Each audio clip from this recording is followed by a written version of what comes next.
item of business is the only item of business Seawolves-wise, because the women did play today and had a nice little win against a Hartford opponent that had a long history, a very long history, of being a thorn in Stony Brook's side. Well, Stony Brook has won the last 3. Hartford, we know all that whole story, relegating themselves and all the other wonderful stuff. But the Seawolves did what they were supposed to do, what they were expected to do. That is, outscore Hartford 18-4 in the second quarter and eventually pull away to a 77-39 victory. And India Pagan had 18 points. She led the Seawolves. Leah Amory-Will, 17 points. And Gigi Gonzalez, 13. Khalees Corley, 8. As I said, I felt on last Sunday when we did the game that she would earn more minutes, and she certainly did. 27 minutes all told. So the Seawolves clicking on all cylinders, but also, much more importantly, Leah Amory-Will is now a member of the 1,000-point club here at Stony Brook. Ken? Well, career-wise, then a great hats off to her, obviously, getting that 1,000th career point in her collegiate career, joining India Pagan, as a couple of Seawolves were able to clinch that. And as you said, Matt, absolutely a big win. We knew it was going to be a win. It was all but guaranteed. Although you can't rule Hartford out. A couple years ago, they were winless and managed to beat Stony Brook. But it was all but guaranteed that Stony Brook was winning this one. And they led wire to wire, and they looked like the basketball team that we've been seeing all year. They locked in defensively, held Hartford to 39 points. So Hartford only shot 29% from the field. I'm pretty sure that's the least amount of points Stony Brook has surrendered this season. And offensively, they turned to several different players to get the scoring done, which is big, especially with a couple of their usual starters out on, I believe you said it was rest, including Erlette Scott.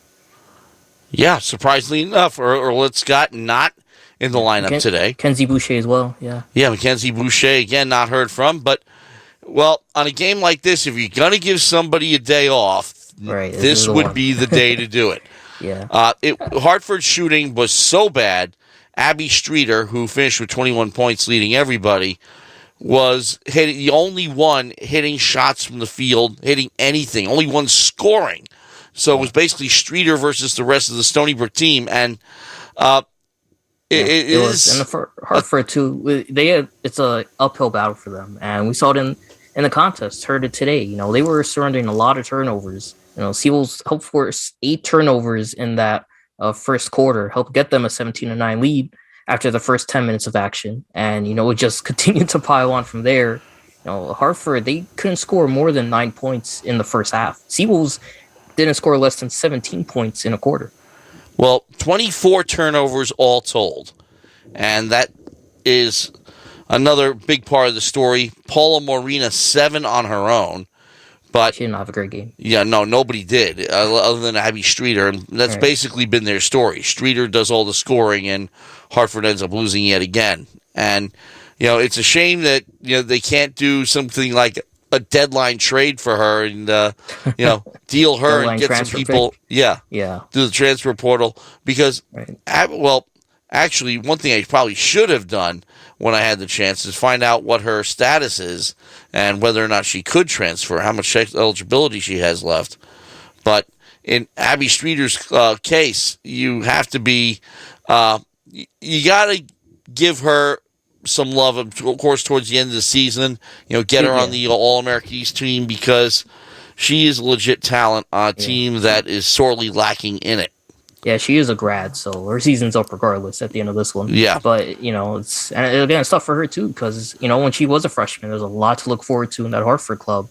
But, as you said, is leveling down to D3, and just the transition of the coach and the team identity to where they're at now, obviously playing a big role in that struggle. And you look on the other side of Stony Brook, and now they were able to adjust and adapt to those circumstances. And obviously, they're still in D1 level, but obviously with the transition of the coach and their identity defensively and offensively. And, two teams where, the opposite result was probably likely 4 or 5 years ago. But today, Stony Brook came out and got a big win. And, Matt, it was a big one, especially concerning what happened just a couple days ago against NJIT. Yes, we do have to go back to that game because it was on Thursday was the opener for the America East for both schools, and it was a little bit of a shocker as NJIT pulls out a win by 5 in that one. And what you got to think now, especially because NJIT won in overtime today against Maine, Yep. you got to be thinking That's that big. NJIT is going to be a problem later on. Yeah, they are the top dogs in the conference now, and it's crazy, how fast things change in a week. But we went from talking about Stony Brook was really looked like they were the most dominant team in the conference. They still are. Overall wise, they still are. But it just in terms of looking at the conference action and thinking, at least in my case for sure, thinking this would be probably a pretty easy week, and it doesn't go out that way. NGIT really adjusted well to Stony Brook's offensive tempo and stopped them defensively. The Seawolves trailed 16-4 after the first quarter, and that early difference really was what proved to be the difference maker in that contest. NJIT basically sat on it the rest of the way. Yeah, Seawolves got within pressure. 2, I believe, in the final couple of minutes in the fourth quarter, but couldn't overcome the lead. Yeah, they had great pressure all game. They did a great job just pressing against the defense, forcing the Seawolves to take bad shots. Seawolves only shot 20% from the floor, including 14% from 3. 2 for 14, the numbers. And really offensively, the Highlanders looked really good in the post and down in the paint because they did a good job getting mismatches, forcing Seawolves to transition over and transition late and get some buckets up close. Well, here's where it gets interesting, too, is that the Seawolves, they were, first of all, perfect from the line today, and they went 15 for 16 on Thursday. So they've been red hot from the charity stripe, so don't foul them because they all shoot very, very well. The only problem is, as you said, 2 for 14 from three-point land is not going to get it done. And 16 for 57, their shooting wasn't that great today against a team that wasn't literally not in the same league as them. So those are two things that I think the Seawolves definitely need to work on. Now, just watching them, some of the layups down low were iffy. I'm not saying you shouldn't take the shots at all, but they weren't great shots, if you know what I mean. Yeah, they try to force them. I think part of the thing to note on that as well is now, these schools got tape on Coach Ashley Langford's Stony Brook run offense. And, some of these women who maybe they didn't know too much about over the past, couple seasons, now they got tape on these players. So they're definitely adjusting their game plan and their strategy against Stony Brook, which obviously they had a target on their back from the beginning, being the reigning champs of the conference. So, team that's getting a lot of time dedicated to scouting, it's Seawolves. And for NJIT, it proved out to work well for them. And you got to credit to some individual players who stepped up, like Ken Esquire, who had both in that game against Stony Brook and Maine. She leads the conference so far in scoring, 35 points through 2 games, averaging over 17 contests.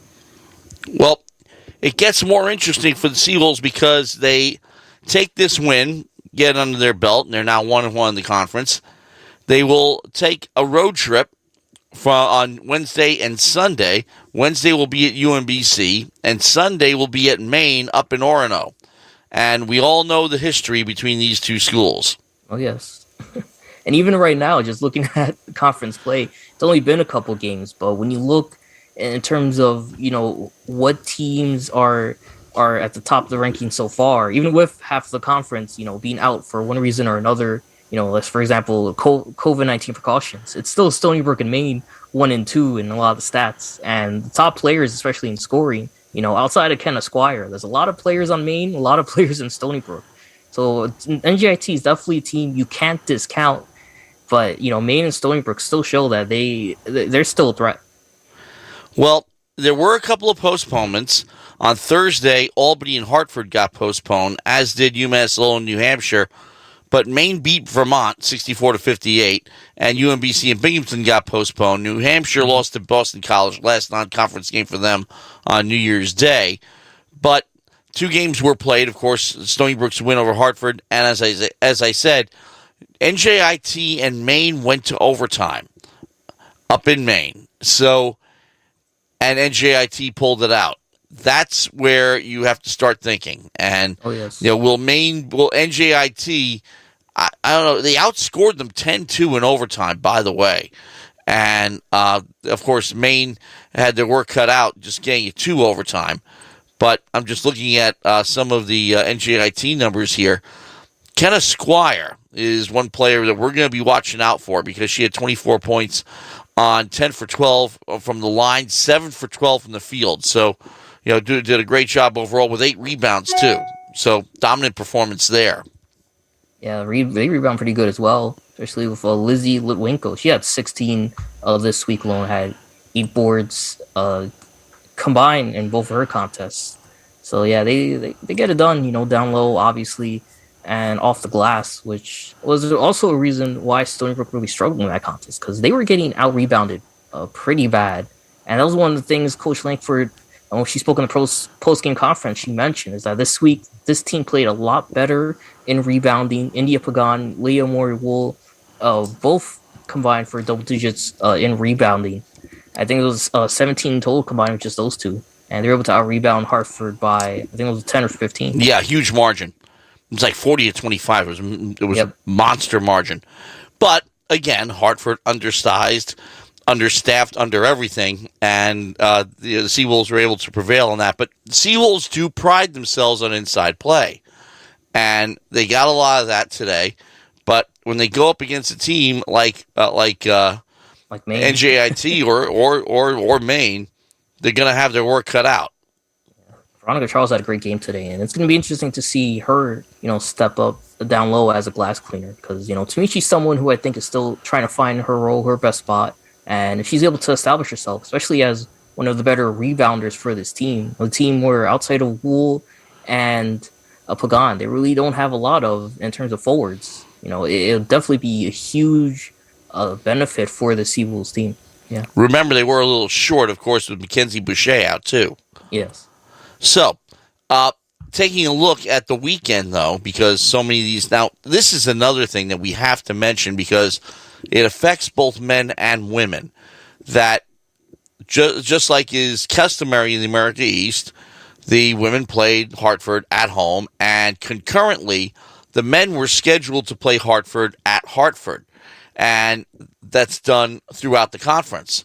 The problem is, with all these games being postponed, and the America East stated policies that they will try to make them up any way they can, is that whole philosophy is going to be thrown out the window. We're going to get some freestanding games. Might be good from our point of view in terms of broadcasting, but it might confuse people a little bit because they're going to have to find some way of getting all these games in, because the last thing you want, and this applies to every conference, is to decide seedings when everybody's played a different amount of games and they haven't all faced each other. Which was the situation last season. Yes. Yeah, and it's true. And just looking at the schedules, on the men's side, playing a lot of Wednesday, Saturday games for both sides, there's a couple openings obviously in the middle of the week, but that puts I believe that puts teams at risk, obviously getting them on short rest. Obviously, if you have a team like Stony Brook play Wednesday and then Saturday and then Sunday, or Wednesday, Friday, Saturday, there's not too many weeks on the schedule where they're only playing one time, and that's going to be another problem. Yeah, just taking a look at it now, I don't see any weeks where there's a team that plays just once, that was meant to play just once in a week on the schedule. Yeah, I think Joe Spallina must be saying, bring it, because he likes to schedule multiple games during certain weeks of the season because it prepares the team for tournament play, where you do play 2 games in a week. And you're already doing that in basketball, but having to play a little bit of an accelerated schedule before tournament time can't hurt. However, there are other factors. This is the problem also, in that there are factors beyond the team's control that come into play. That's the case with every sport. I mean, we're talking about, COVID protocols everywhere and doing this to teams. I mean, when we get into hockey with the Rangers in Tampa Bay today, there was a great line from Coach John Cooper. It was about that these things will happen, he basically says. So it also means that you're going to find people either, one, not in the game, or B, off their game. Because if they're just coming off the protocol, they're going to be rusty. Or entire team could be rusty because now we shift to the men, because the men, if you take a look at their schedule, they've had 2 games postponed already. They've got today's game against Hartford, and we already know that UMBC is out too for Thursday. So they're not playing again until Saturday. Yep. We hope. And that's coming off a blowout win. They'll stay back on Wednesday. So, you go to the last game of 2021 thinking, all right, we got a couple of big matchups coming out of the abridged break, and all of a sudden, that gets extended, and whatever momentum that may have carried over from that 30-point win is essentially, I don't want to say it's gone, completely gone, but for the most part, that team, while they are well rested, they're not coming in still having everything clicking, having the chemistry be where it would have been had they continued their normal schedule. And the other great thing about it is that we're talking about Hartford downgrading, but at least the men were the defending league champions last year. True. So, not all is lost for the University of Hartford, but we're not going to see them until that game is made up. Going back to Wednesday, though, and it's more of a heritage type of game because I mentioned on the broadcast that the Skyline Conference was actually, believe it or not, according to Jeff Bernstein, the brainchild of then athletic director Paul Dudzik over at here at Stony Brook. And essentially, it was what we all like to do. Get a bunch of the local schools, in this case the local Division III schools, and let them play in a conference against each other. And it's grown, and yes, Farmingdale was not part of the original group, but Stony Brook was, and even then called New Jersey Tech, they were.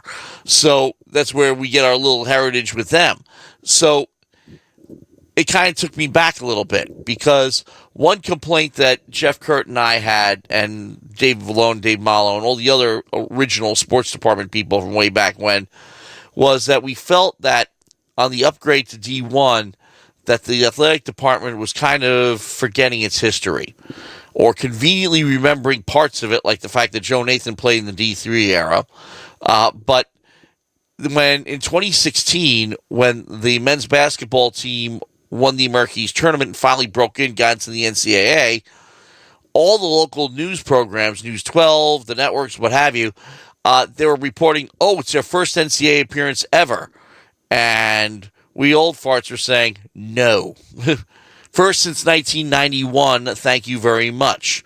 And they have since put banners up celebrating the D3 past and the fact that they made 7 NCAA appearances during that time period.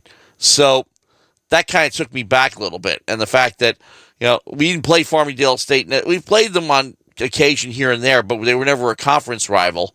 But going back to that era a little bit. And also marveling, too, that D3 teams and D3 athletes are a lot better than they were back then. Oh, yes. It was a 30-point game, but Farmingdale State still points against the D1 program. And Stony Brook did score 87, but, at the same time, Farmingdale still shot 33% as a team and 20% from 3, at least in the first half. It's just that, obviously, you see the difference and how big of a difference a D3 program and D1 program is. Stony Brook shot 61 from the field in that first half. But also, first of all, America East is considered a low mid-major conference because it has only one bid, but we're still better than, let's say, the MAC in the Northeast. Okay? Not quite as good as the CAA, but they're a one-bid conference too, which is why we don't upgrade to them. What's the point? But it does kind of give you a little bit of an indicator of how far Stony Brook has come in the 20-plus years since we went D1. But we left the Skyline Conference in 1994, which was the year we transitioned from D3 to D2. Because that was part of the deal. The NCAA said you have to play a few years of D2 before you can go straight to D1. You can't go straight from D3 to D1, at least not back then. And so we played New England Collegiate Conference for a few years, and then, of course, D1. But that's when the decision was made. And also, it tells you, I mean, you take a look at the Wikipedia page for the Skyline Conference, and Farmingdale is the largest school there with 8,000 students. That's still a fraction of what Stony Brook has, but the other ones are a tiny fraction of what Stony Brook has. And that itself kind of gives you the idea of what Stony Brook was thinking when it made the decision to go D1. It was getting ridiculous because a school that was several times the size of others had to play, Mount St. Vincent's or Manhattanville. I mean, these schools are literally not in the same league as Stony Brook, but Stony Brook is a big state school and should be playing with other big state schools in big state conferences, I mean, we're not the size of the University of Michigan or Ohio State, but we're not that far off either. Right. Just for the Farmingdale game, I think it was great in terms of the local product because you get two local teams going at it, and we saw how intense and how I think popular that Hofstra Stony Brook game was, both on the men's and women's side. The men's side, obviously, the women, I believe that one got postponed or canceled. But yeah, it did. It got postponed. Canceled. Canceled. Yeah.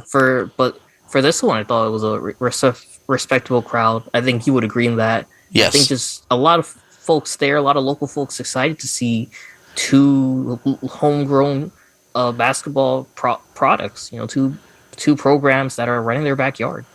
Well, that's the other thing too, because you go to a city like Philadelphia, where it has the traditional Big Five, and they're all Division I programs naturally, but they're not on the same level. I mean, it's Villanova and the other four. I mean, Villanova is, two national championships in recent years, but they're all, A10 or Ivy or something on that level. And Villanova is a big East power. So, but that's been the case for a long time. But still, interest within Philadelphia in the Big Five is still high. And it also toughens up their non-conference schedule. I remember the year Villanova won their first national championship. They had 10 losses, and they had a rough time against the Big Five in the non-conference schedule. They had a sub-500 record going into the Big East. Yeah, agreed. And again, to me, that was, I think, the best part, of that game. Because, again, like the Hartford game, the result really wasn't in doubt. It was definitely more of a momentum builder.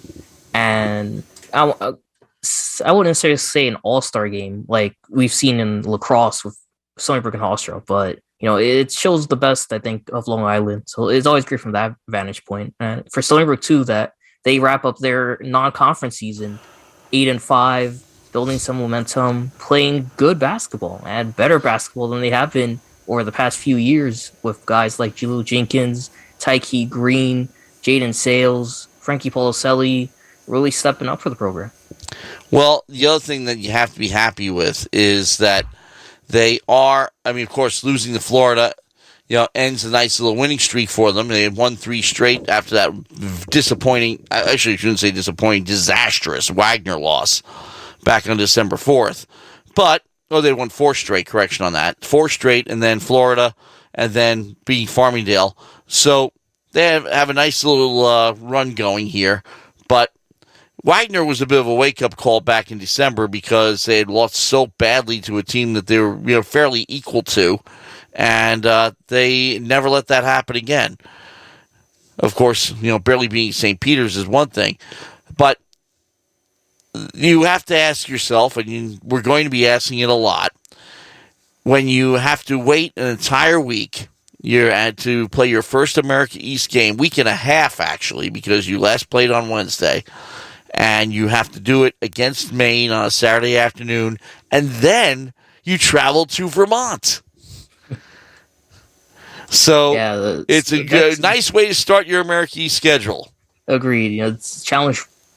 And we know Coach Ford and his guys, they're down for it for sure. They won't be making any excuses. But, again, it's a great point where, you look at those teams and, they're already starting, I believe, coming off action this week. And, Vermont isn't, but Maine did in loss earlier this week. But still, for that Stony Brook team waiting an extra week and a half, as you said, to get underway there, it's going to be interesting for sure, and it's going to be fun seeing how these guys adjust because, with that extra week, they're definitely still in the gym practicing, and it's amazing to see what they refined in that extended break from conference action.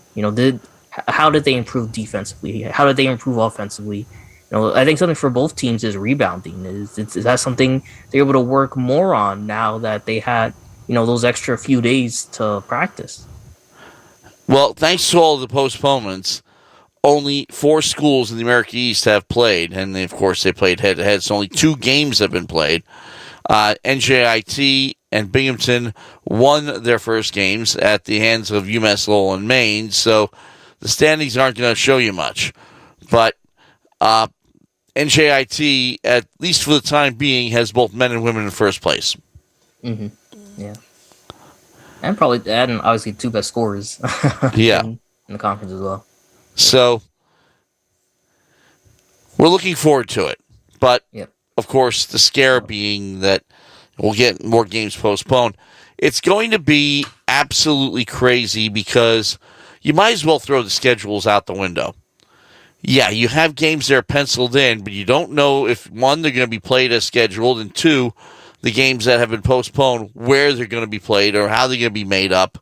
So you got to be pretty flexible right now. And as broadcasters, as reporters, as players, as support staff, you don't know where you're going to be next week because they're going to try to sneak something in. Because the other thing, too, is like I said, is that you have just taking a look at, you have your Wednesdays and Saturdays or your Thursdays and Sundays, pretty much accounted for, but it's mostly Wednesdays and Sundays for the men.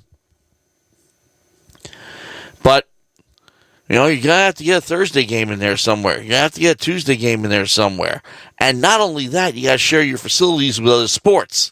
So where are you going to put it? So it's a challenge. But, that's why they pay people the big bucks to rise up to these challenges and sneak games in wherever they can.